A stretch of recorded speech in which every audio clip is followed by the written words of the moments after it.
I know somebody who was an opera singer in Germany, and she was telling me that she used to make good money and respect and all of that as an opera singer there, and very comfortable living. And then she comes here to US, and you're a struggling artist. Yeah, no, it really, because the pay has stayed the same, but then expenses, like the standard of living. Or it's also about the respect ultimately, but because you value artists means you pay them more. Yeah, right. So yeah, it's a cultural difference between certain parts of the world.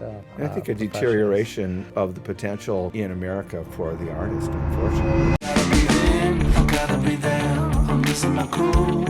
I'm on the edge. Something's taking over me. I'm gonna be down on my knees. You know I'm ready for this. You keep me begging for this. This is the Ocio Show with Rahul, where I have deep conversations with interesting people on topics that are meaningful, slightly personal, and perhaps controversial. Roll with this. I can do this all day.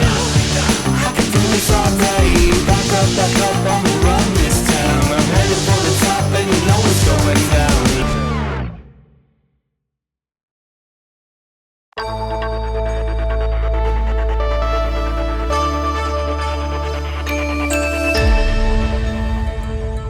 I was more in rock bands, jazz bands. I played a lot of jazz. I heard John Coltrane when I was 13, and I was like, oh my God, it was like, I saw Jimi Hendrix, and I love his improvisatory energy and all that. But then when I heard John Coltrane, I was just blown away by just this intense spiritual energy coming out of that horn, and just right off the bat, I was like, yeah, that whole ability to project that energy, so probably should have taken up the saxophone, but piano was already my instrument. So I'll stick with piano.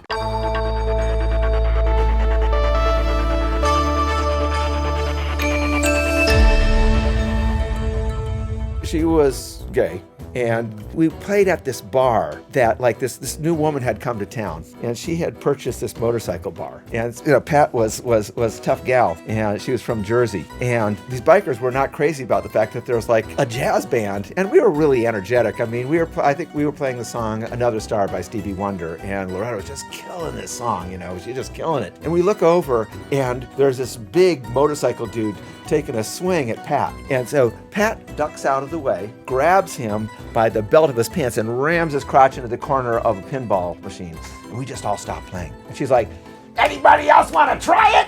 3, 4, bang, we went right back into it, So this was just too much for Loretta. She just fell in love with Pat, and I couldn't get out of the bar quick enough before they were having sex on the pool table. And so then Pat becomes her manager. And, then it just snowballed into this thing where nothing was good enough, Pat and Loretta. And so eventually they talked us out of the little gigs. There's a movie in there somewhere. Oh, yeah. They talked us. I think it's okay to say this. Pat was the daughter of a mafia don. And she apparently, had just endless sources of money. So that, getting us little gigs was and so she was always trying to get us big gigs. And she got us some really great gigs. We opened for a lot of famous people. But somehow she just pushed too hard and just pissed people off. She burned more bridges than she made. And so she they got in a big fight. It was between the drummer and her and Loretta having this argument in the back room. And it was about the drummer's personal philosophy. Finally, she was like, if you don't sit down and listen to what Loretta has to say, I'm going to break your legs. And he said, oh yeah, I quit.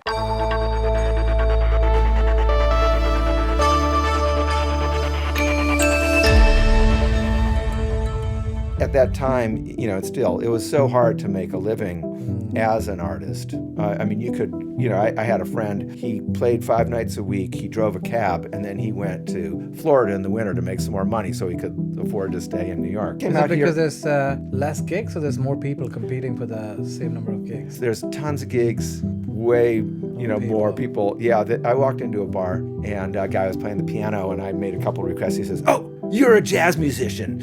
You must be a pianist. Well, I'll tell you, I've been here 17 years. I don't need a sub. I'm not giving up the gig. They're not hiring anybody else, okay?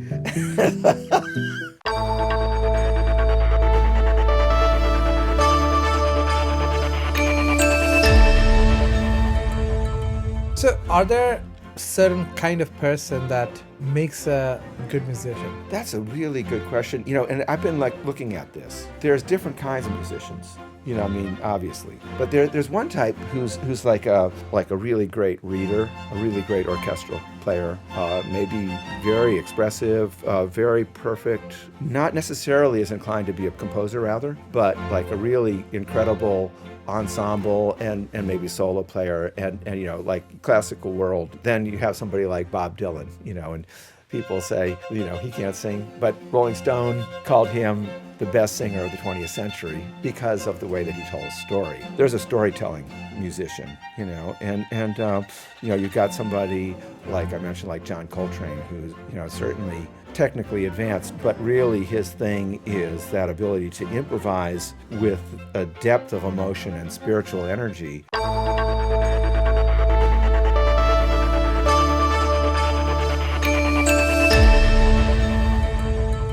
The Greeks talked about three purposes for music. They had, music for theater, music for dance, and music for religion, right? And so, songs really are theater, but movie is essentially, a theater. It's essentially using music to underline a story, to help tell it.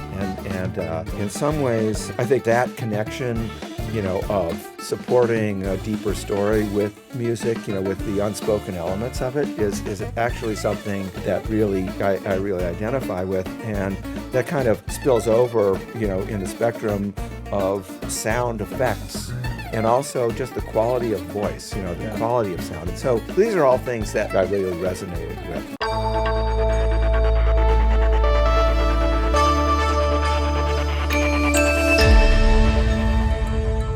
What's a mecca of these sound and music? Is that all happening in LA generally, or New York? For so long it's been LA, but then there's a whole school of it in New York as well. And outside of US, where does it happen mostly? Well, there's been a lot of course, London. London, as a matter of fact, that's where a lot, like Hans likes to record, in there, and also in Germany and Austria, and then it's a little less expensive to record in Czechoslovakia and in Budapest.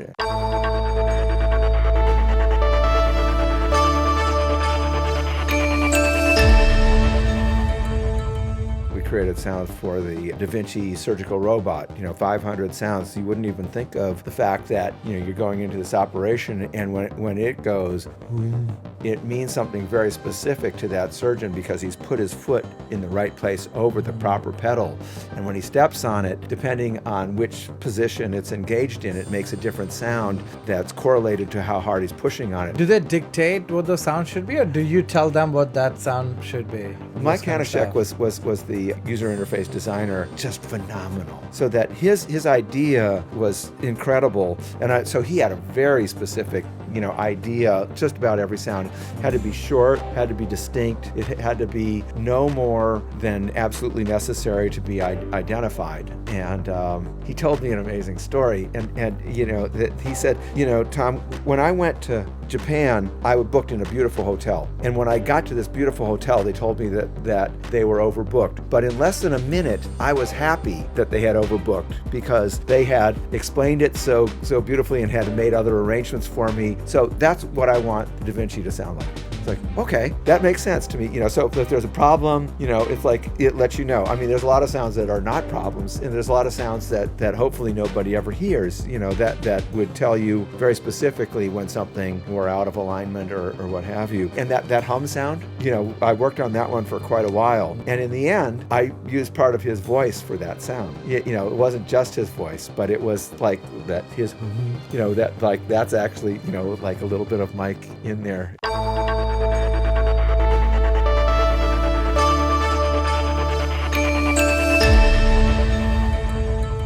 And you build the one you have, a studio from scratch. How do you build a recording studio? Unfortunately, it's a very technically precise construction project. And so when we built, the second studio on Townsend Street, we had somebody who had built, studios before. So you need a space, of course. Yeah. I know you need double doors. Oh yeah. And you need to, reinforce your wall with stuff. What else do you need?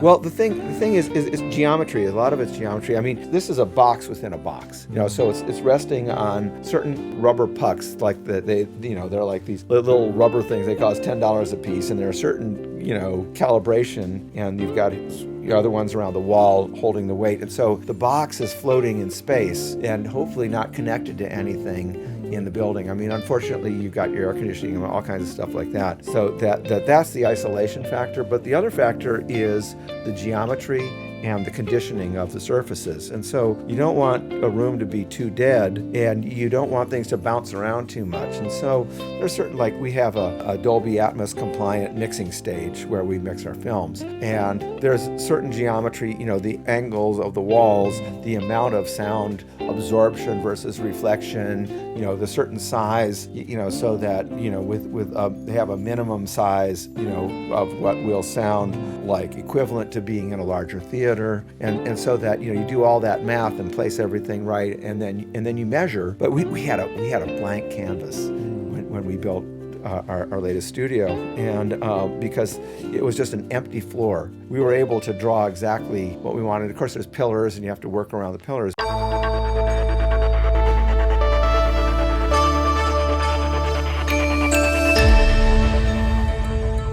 We have more than 50 mics, and some of them, are very specific, to specific uses. Other ones just do everything great. Ultimately, you can use just about anything and get what you want, but the idea, there's very clear microphones that deliver a warm, full frequency sound. There's other microphones that are going to be more, close up and intimate, and so that use the same microphone on the same person, you'd get a different sound. There's microphones that really bring out like the depth and the power of a bass drum. There's two microphones that sound really great on the voice, but also a grand piano is something very tricky to capture, depending on what you want. Like these large diaphragm Neumann 149s, like at 6 inches back from the hood. They capture that sound, and or that you put them in a room with a string quartet. And, you might have individual mics on the players, but you might just use that pair of mics because it's so natural and so perfect.